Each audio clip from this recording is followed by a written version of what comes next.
Kalau di Gunung Lawu ini pasar setan. Pasar setan. Nah, di Gunung Lawu ini yang paling terkenal pasar setannya.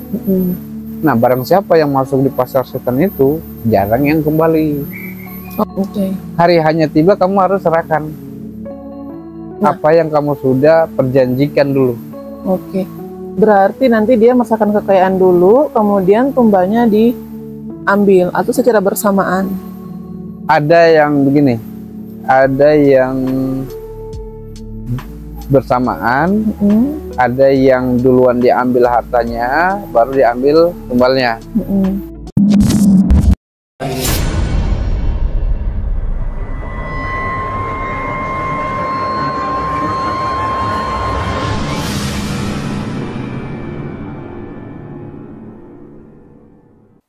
Assalamualaikum warahmatullahi wabarakatuh. Sekarang saya berada di Jawa Tengah, di sekitaran Grojogan Sewu. Nah, di sini ada salah satu yang menarik menurut Bang Arson, ya Yang? Ya. Karena tadi pas kita awal mau naik ke air terjun, Bang Arson menemukan salah satu pintu atau gerbang goib. Nah, di sekitaran gerbang goib ini tadi ada kayak aroma-aroma dupa, seperti itu. Boleh dibantu jelaskan tentang aroma yang ada pas kita naik tadi? Ya, yang sangat menyengat tadi itu adalah salah satu bentuk hadirnya makhluk-makhluk halus yang positif. Energinya positif ya? Ya.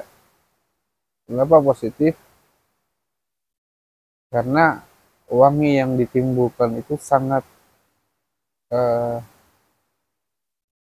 semerbak. Semerbak. Tapi aroma. wangi yang ditimbulkan itu adalah hanya mungkin ya orang-orang yang bisa, yang ada yang cium, ada yang juga tidak cium. Berarti tidak semua pengunjung di sini atau orang-orang yang datang ke sini itu bisa mencium aroma itu. Iya. Berarti penciumannya sudah tajam gitu ya? Iya. Spesial lah. Spesial. Ya. Oke, nah bentuk gerbang goib yang kamu lihat tadi pas kita awal masuk itu bisa kamu jelasin bentuk gerbangnya seperti apa? Bentuk gerbangnya itu seperti gapura ya, tapi dia tinggi sekali. Nah, tingginya kayak di Candi Ceto itu. Oh iya, gapura. Pokoknya gapura itu bentuknya tuh gapuranya sangat tinggi lah ya. Terus di depan gapura itu dia punya penjaga dua loh. Oh, ada penjaganya. Ada penjaga dua, pakai kerajaan zaman dulu. Iya. Dengan memegang ini tombak. Jadi ketika kita berhasil masuk ke dimensi itu atau di kerajaan goib itu, kita ditanya dengan penjaga itu, kalian di sini mau apa? Kenapa bisa sampai di sini? Oke. Nah, apakah mereka juga sebenarnya kalau kita sampai di situ, mereka sebenarnya tahu. Jadi ada undangan dari kekerajaan atau ada yang bikin kesalahan. Oh gitu. Berarti yang masuk ke kerajaan alam goib ini tidak selamanya karena undangan, tidak selamanya karena ada kesalahan. Ya, ada yang secara tiba-tiba, tanpa undangan, tanpa kesalahan. Itu karena apa sebabnya? Itu karena dia biasanya karena orang polos. Ya.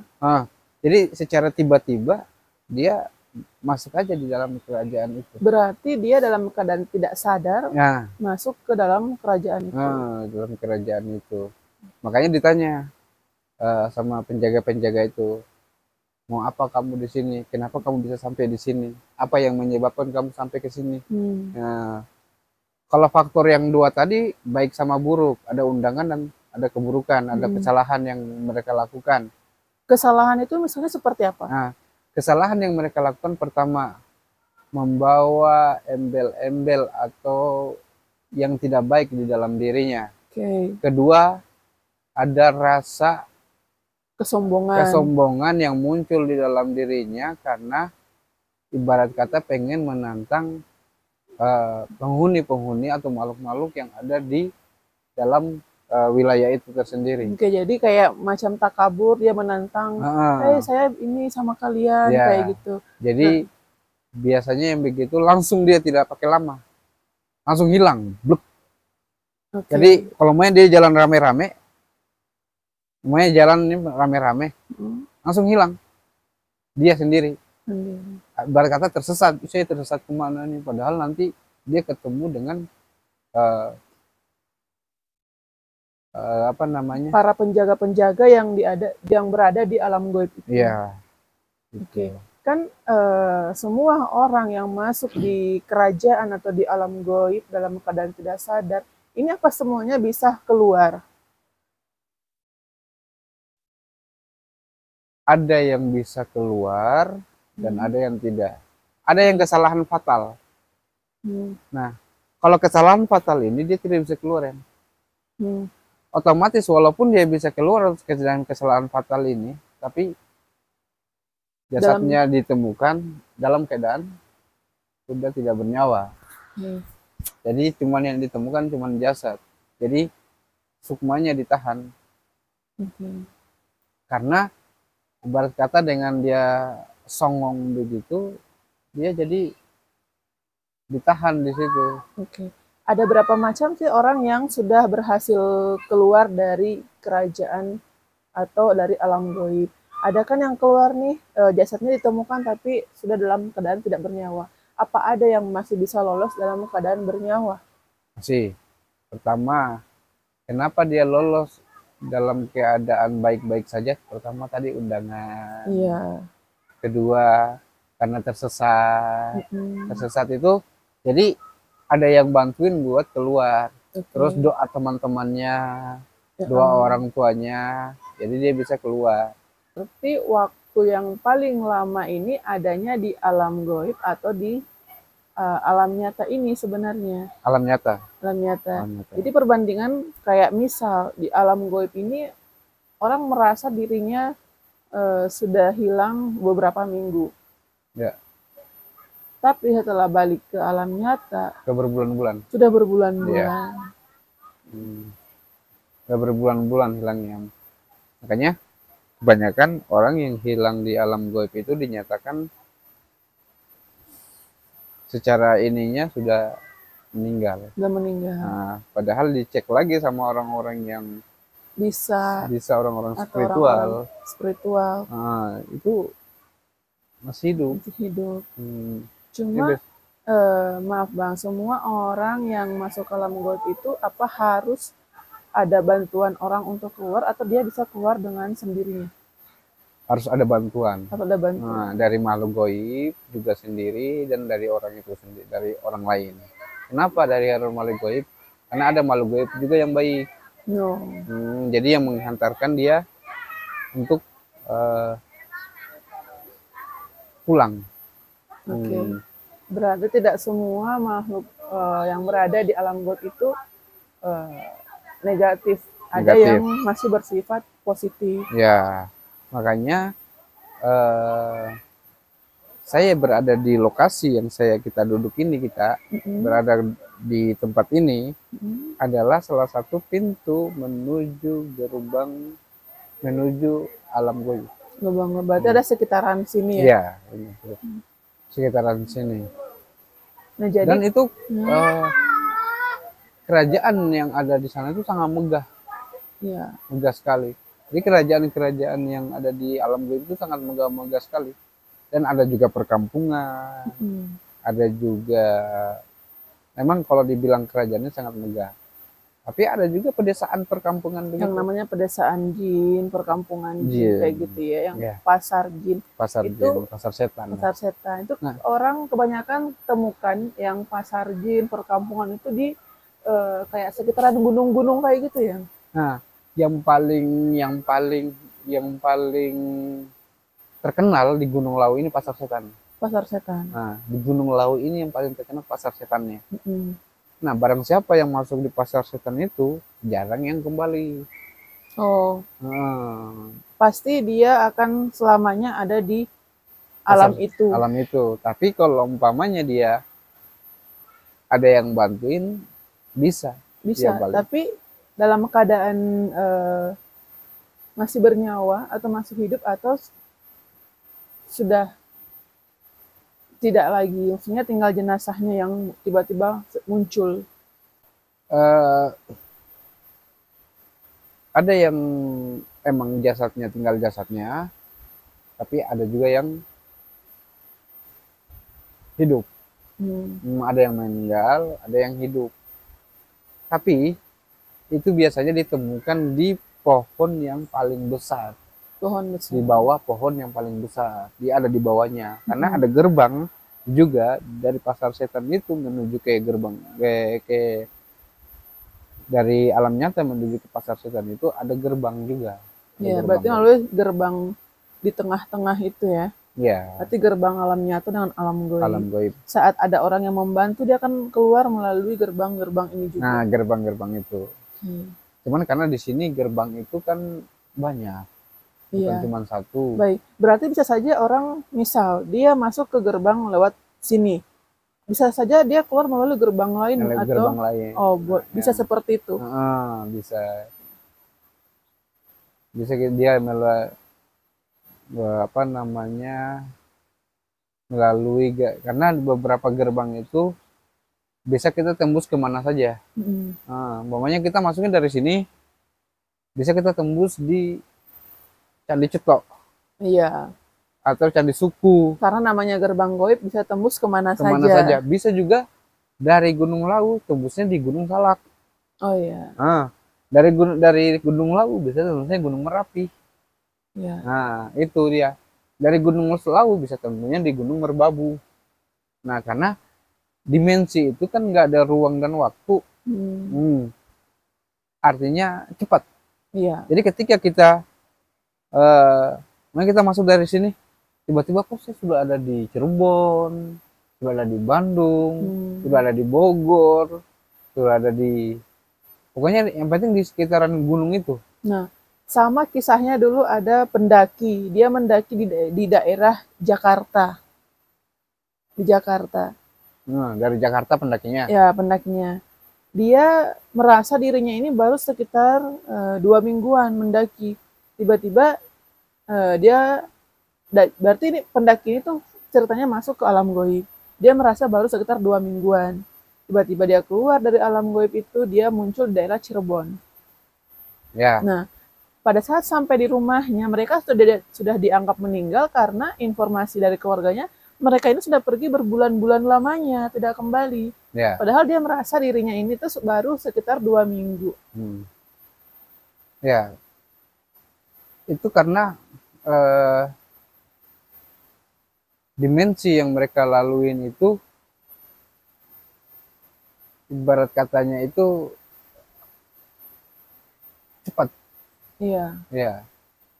Jadi perasaan mereka yang dia lakukan itu, wah, saya ini kok baru 2 minggu, ternyata saya balik, orang lain sudah mengasih saya selamat turut berduka cita.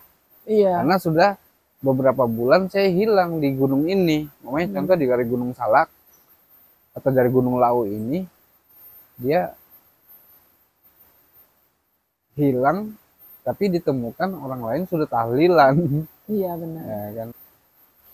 Kita sekarang ini dikelilingin beberapa makhluk yang ada di kerajaan goib ini.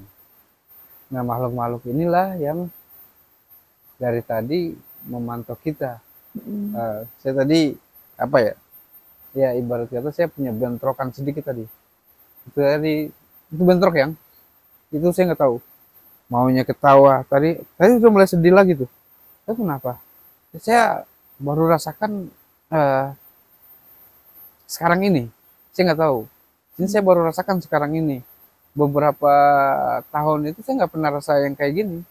Ini saya baru rasakan yang kayak gini. Soalnya kalau saya tidak muntahin tadi, makanya dia masih ada gitu. Jadi perasaannya tuh sedih dan senang, kayak pengen ketawa terus gitu.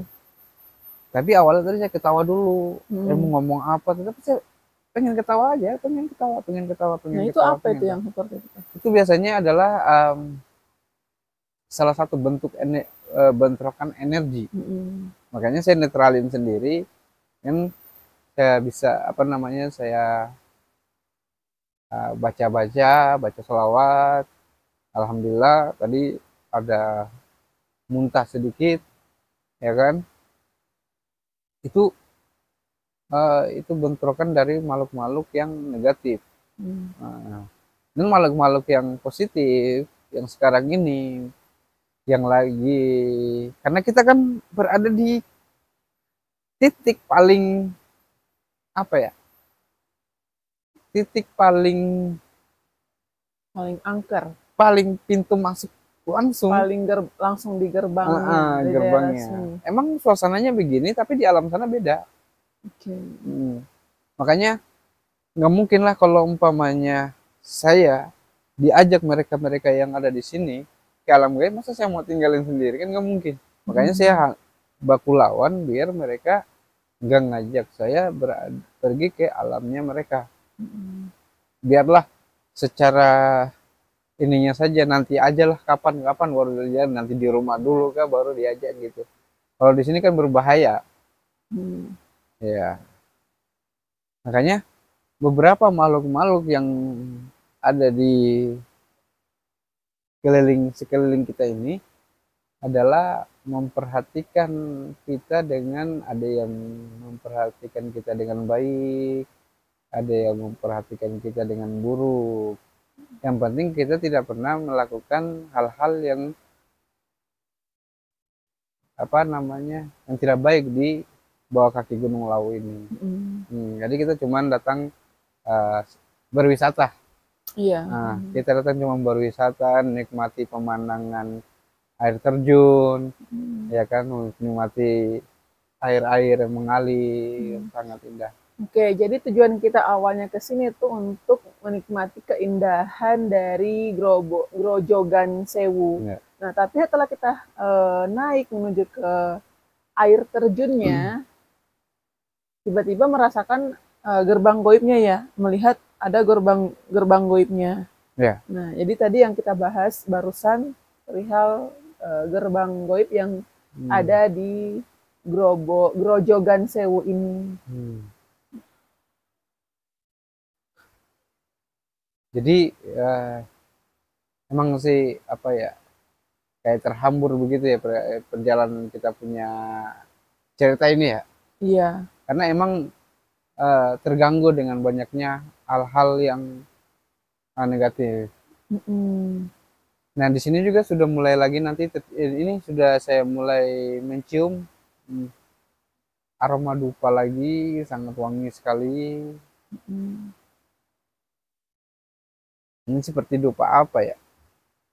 Kayak buhur ya, buhur itu kayak buhur, ada namanya kayak buhur Gunung Kawi. Namanya ada namanya buhur Gunung Kawi. Buhur Gunung Kawi. Iya. Sangat hangat. Nah, karena tempat ini juga itu dulu infonya tuh pernah dijadikan tempat bertapa atau apa ya namanya, semedi kayak gitu ya. Bersemedi, bertapa itu zaman dulu, zaman kerajaan-kerajaan. Tapi infonya sampai sekarang ini masih ada beberapa orang yang melakukan bertapa di tempat ini, cuman tidak serutin seperti dulu. Mungkin ada beberapa kayak gitu. Nah, tujuan bertapa itu biasanya seperti apa sih? Ya. Tujuan bertapa itu adalah tujuannya untuk mendapatkan ilmu-ilmu. Melakukan, sebutannya tirakat. Nah, dia melakukan untuk mendapatkan banyak ilmu-ilmu kebatinan. Berarti orang-orang melakukan bertapa ini punya tujuan atau maksud tersendiri. Ada yang mungkin dalam bertapa karena ingin menambah ilmunya, ada yang bertapa karena ada keinginan yang kekayaan, ada nggak sih? Kekayaan itu seperti pesugihan. Pesugihan. Banyak. Hmm. Jadi mereka melakukan petapa-tapa itu ada yang niatnya baik untuk tirakat, untuk mendalami ilmu kanuragan, menambahkan dia punya energi-energi positif yang ada di dalam diri dengan menyatu dengan alam. Oke. Nah, terus kedua, ada yang melakukan itu juga dengan eh, pesugihan. Oke, Nah, untuk pesugihan mencari suatu kekayaan kekayaan. dirinya dengan mengandalkan tumbal. Tumbal. Hmm, Jadi kekayaan juga itu bisa dengan cara didapat didapatkan dengan cara bertapa. Jadi nanti ya, akan ditemukan sosok-sosok yang akan membantu dia untuk mendapatkan kekayaan itu. ya, Walaupun mungkin dia antara sadar tidak sadar kalau dengan cara bertapa atau dengan cara pesugihan biar cepat kaya gitu. ya. Itu biasanya sudah kepepet. Oke, Ya, jadi mungkin dia bisa merasakan kekayaan, mungkin ada yang dengan cepat langsung bisa kaya karena dengan cara pesugihan, atau mungkin lama, tergantung tergantung tumbalnya atau tergantung apanya sih? Tergantung lama bertapanya. enggak. Bertapa minimal kalau untuk pesugihan itu paling lama itu cuma 3 hari. 3 hari. Hmm. Paling cepat 3 hari. Oke. Bukan paling lama ya, bukan. Tapi paling cepat 3 hari. Paling lama 1 minggu. Oke. Jadi di situ dia melakukan terus tirakat-tirakat. Nanti setelah sudah memenuhi persyaratan semua yang dikasih oleh juru kunci atau kuncen yang bimbing dia, itu sudah terpenuhi semua persyaratannya. Nah, barulah si makhluk yang paling penunggu, yang paling ibarat kata ya katanya sih rajanya di situ ketemuin dia dan ditawarkanlah dia mau apa aja asal dia mau eh, menumbalkan orang-orang yang dia sayang. Oke. Berarti tumbalnya ini biar lebih cepat itu darah Manusia manusia itu akan lebih cepat lebih cepat. dalam pesugihannya. Berarti yang orang atau yang paling gampang diambil untuk menjadi tumbal itu adalah orang-orang yang paling dia sayangi, Yang dia sayang paling dekat. paling dekat dengan dia dari energinya ya. Ya, Karena bisa saja orang berpura-pura sayang sama keluarganya sama ini, tapi kan dalam hatinya mungkin lebih sayangnya ke sini. ya, Jadi mungkin yang bisa lebih cepat yang diambil menjadi tumbal orang ini. ya, Nah, kebanyakan orang antara sadar dan tidak sadar itu menumbalkan keluarganya sendiri. ya. Karena mungkin eh, sudah pikiran sudah tidak normal lagi atau bagaimana itu? Itu karena sudah dikuasain dengan eh, kekayaan, pengen cepat-cepat. Pengen cepat kayak, Nah, jadi pikiran sudah dikuasai dengan jin-jin kayak gitu ya, ya, makhluk. Nah, ada nggak orang atau manusia itu ciri-ciri khususnya yang melakukan suatu hal yang tidak bagus kayak pesugihan, pesugihan untuk cepat kaya dan lain-lainnya. Ada nggak ciri-ciri khusus dari manusia itu sendiri? oh, kalau ciri-ciri khusus nggak ada sih. Cuman mereka itu kebanyakan tersembunyi. Oke. Jadi kalau di luar dia pakaian biasa. Mm, Nanti kalau sudah tiba waktunya masuk dalam kamar kosong. oke. Kamar kosong itu dia melakukan ritual. Nah, ritualnya itu seperti apa biasanya? Kalau dalam di rumah itu apa ada doa-doa tertentu atau ada benda-benda atau alat-alat atau Ya, media-media apa saja yang biasanya? ritual-ritual yang dilakukan adalah pasti banyaknya benda seperti keris, Hmm.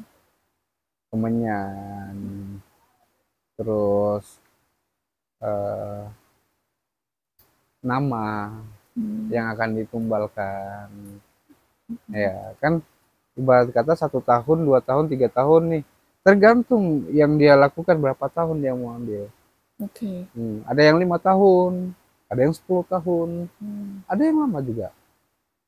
Makin lama, maksudnya makin lama nggak jadi masalah. Yang penting perjanjiannya dipenuhin. Hmm. Ya, yang penting perjanjiannya dipenuhin gitu. Jadi pelaku-pelaku pesugihan ini adalah diiming-imingin dulu kebaikan. Oke. Diiming-imingin kebaikan, ternyata tanpa disadarin Mm. beliau kena eh, jalur pesugihan. Oh, pesugihan. Makanya eh, orang-orang yang menggunakan jalur pesugihan itu adalah orang-orang yang banyaknya tersembunyi dan tidak mau ditahu. Eh, Itu kekayaannya itu akan dirasakan lama atau hanya sesaat sesaat. dengan jalur pesugihan itu? Mungkin hukum kita lama, Hmm. tapi hukum mereka nggak lama. Hukum kita 10 tahun, 20 tahun memang waktunya lama. Tapi bagi waktu mereka tuh cepet. Tanpa disadarin, berjalan diiringnya waktu, sudah banyaknya dia kuasain, sudah banyaknya enak hidup, sudah banyaknya. Tanpa disadarin sudah tiba hari hanya. Oke. Hari hanya tiba, kamu harus serahkan apa yang kamu sudah perjanjikan dulu. Oke. Berarti nanti dia merasakan kekayaan dulu, kemudian tumbalnya diambil atau secara bersamaan. Ada yang begini, ada yang bersamaan, ada yang duluan diambil hartanya, baru diambil tumbalnya. Ada yang duluan diambil tumbalnya, baru hartanya diserahkan. Nah, itu. Tergantung negosiasinya jin tadi itu. Oke. Berarti tergantung dari perjanjiannya. Tergantung dari perjanjiannya. Nah, itu prosesnya maksudnya dia kan selama dia pengen kaya terus-menerus kan tidak hanya membutuhkan satu tumbal saja. Ya. Oke, setelah tumbal yang satunya selesai, otomatis kan dia ada waktu nih kayaknya cuman sekian tahun. Apa dia harus menumbalkan lagi? Ya harus. Nah, kalau semisal tumbalnya ini sudah habis semua keluarganya, atau mungkin keluarganya mungkin ada yang sudah tumbalin tapi mungkin tidak berhasil atau gimana? Bisa saja dia menumbalkan orang lain dengan yang saya bilang itu kemarin. Membuang duit tumbal di jalan. Oh, oke. Berarti dengan cara membuang duit tumbal, jadi siapa saja yang mengambil itu sudah calon. Oke. Jika semua habis seperti itu, apakah ada dampak ke diri sendiri? Oh, pasti. Seperti apa? Setelah dia sudah tidak sanggup menyerahkan tumbal, maka dianya lah yang akan diambil. Berarti kena ke diri sendiri. Ya, dampaknya. Kalau ibarat kata hukum Islamnya karmanya. Oke. Ciri-ciri orang yang terkena dengan akibat pesugihannya sendiri itu biasanya seperti apa sih? Ciri-ciri ke badannya dia? Sakit. Sakit-sakitan. Oke, sakit-sakitan. Nanti ada salah satu bekas-bekas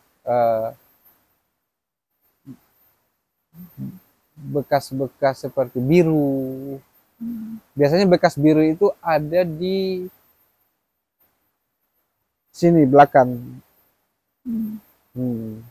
Kebanyakan kalau orang-orang yang sudah mulai pengen memutuskan dia punya hubungan sama jin tapi nggak bisa. Maksudnya sebenarnya bisa tapi apalah daya dianya belum mau gitu. Nah, sepengetahuan saya, jin itu lebih setia dibandingkan manusia. Dalam artian, jin jika dipegang sama manusia, dia akan mengikuti semua kemauan tuannya ini. Ya, benar. Nah, kemudian apapun yang disuruh sama manusia untuk jin ini pasti dia lakukan. Oke. Kalau seumpamanya seperti yang tadi diinformasikan, sudah diambil nih badannya, berarti jin ini sudah tidak setia atau bagaimana? Sudah tidak diberi makan kah? Sudah tidak dipenuhi keinginannya kah? Sampai dia bisa mengambil tuannya sendiri. Itu hal atau faktor apa yang bisa mengambil ke tuannya sendiri? Itu tadi, dia tidak memenuhi keinginannya lagi si jin ini. Oke. Nah, kebanyakan orang-orang yang sudah tidak bisa memenuhi keinginan jin, dampaknya kayak diri sendiri.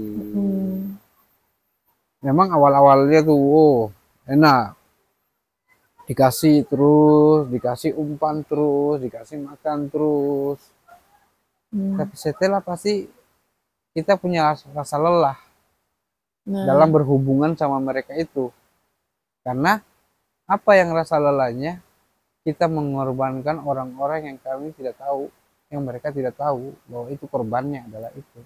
nah, ini kan mungkin orang ini sudah taubat, ingin bertobat supaya dia tidak menjalankan ritual-ritual itu lagi, dan mungkin dia sadar, oh keluarga saya nih jadi tumbalnya karena keegoisan saya untuk menjadi yang orang kaya Ya, atau menghasilkan harta yang banyak. ya, Oke, saya mau berhenti, saya tidak mau memberi makan lagi jin-jin ini, saya tidak mau lagi menjalankan ritualnya, apa seperti itu sudah selesai.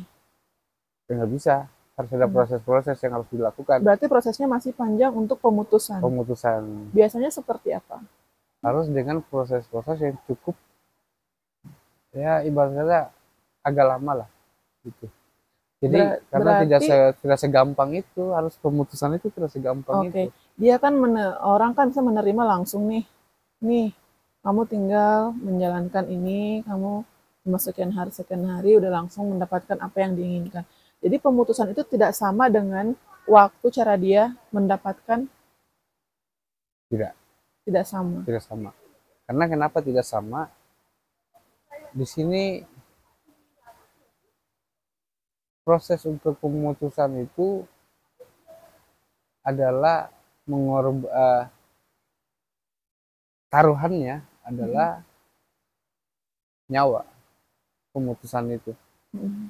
Kalau tidak cepat-cepat diputusin, bahwasanya makin lama, maka disitulah bersarangnya jin-jin itu, dan jin-jin itu tidak akan mau lepas sampai benar-benar si orangnya ini mendapatkan Hukuman atau ganjarannya. hukuman atau ganjaran. Ketika dia sudah dapat hukuman atau ganjaran dari Allah Subhanahu wa taala, artinya ada niat untuk bertobat, maka dia bisa memutusannya dengan baik. Cuman itu dia, banyak dampak yang dia rasakan itu pas pemutusan itu, nyawa hampir putus. Okay. Itu sangat-sangat berbahaya. Makanya iming-iming jin itu adalah pertama baik. Ya, oh ini baik, kita dikasih ini baik, kasih ini baik. Setelah sudah lama berjalan, kita akan merasakan sedikit-sedikit dulu sakit ini, dan dia tidak sadar bahwasanya energi si jin tadi ini menyedot energi dia. Nanti makin lama. Tapi kalau dikasih makan juga nggak jadi masalah. Nanti dikasih makan dia mau, terus si jin ini juga dia sedot juga sedikit-sedikit, kita punya energi. Berarti tetap merusak diri tetap sendiri. merusak ada yang ada di dalam diri. Jadi mereka ini jin-jin ini karena sudah rasanya sudah enak ya, dikasih ini, kasih itu, jadi juga mereka memberikan juga kepada manusia rasa enak. Tapi tanpa disadarin rasa enak itu, tanpa disadarin si manusia yang memberikan itu ada energi yang disedot. Jadi energi-energi yang disedot itu seperti energi-energi yang positif yang ada di dalam diri. Positif semua energi. Positif, nanti lama-lama layu. Nanti lama-lama nanti Habis. kurus kering. Lama-lama kurus. Nah, pembalikan kurus itu harus dengan pemutusan yang harus dilakukan, pemutusan sama jin pesugihan itu. Nah, seperti itu kalau proses orang-orang yang menjalankan ritual-ritual. Jadi siang ini kita ngobrol santai mulai dari tentang gerbang goib tadi, orang yang masuk ke alam goib tadi, hingga orang-orang yang menjalankan pesugihan. Jadi prosesnya itu sangat mudah, sangat gampang untuk mendapatkan kekayaan dengan cara ritual beberapa hari. Benar. Tapi cara pemutusannya tidak segampang dengan cara mendapatkan. Ya. Oke, jadi jangan pernah yang kalian yang ingin mendapatkan kekayaan secara langsung itu harus berpikir beribu-ribu kali, karena memutuskan itu tidak semudah cara mendapatkannya. Ya. Nah, apa ada pesan-pesan lain? Pesan saya adalah ya kita selalu mengingat aja, mengingat Allah, mengingat Rasulullah, mengingat kebaikan-kebaikan yang ada di dalam diri, supaya kita tidak terjerumus kepada hal-hal yang tidak kita inginkan. Jadi pesan-pesan saya cuma mengingat Allah dengan cara bersolawat, dengan sholat, dengan mengaji, dengan sedekah. Itu dengan mengingat Allah, pasti Allah dia kasih kita rezeki yang berkah, bukan yang rezeki. Kan pesugihan itu ibarat kata kalau bahasa Islamnya haram. Jadi kita walaupun sedikit tapi berkah. Nah itulah masukan-masukan sedikit dari kita dari obrolan siang ini. Nah mungkin kalian ada mau bertanya-tanya tentang hal-hal gaib atau yang menyangkut spiritual seperti itu, atau mungkin tentang pengobatan-pengobatan, pengobatan yang non medis bisa menghubungi langsung ke kita. Insya Allah jika memang bisa dibantu, nanti Bang Arhun akan bantu secara langsung. Oke, cukup sekian dari obrolan-obrolan kita siang ini. Wassalamualaikum warahmatullahi wabarakatuh.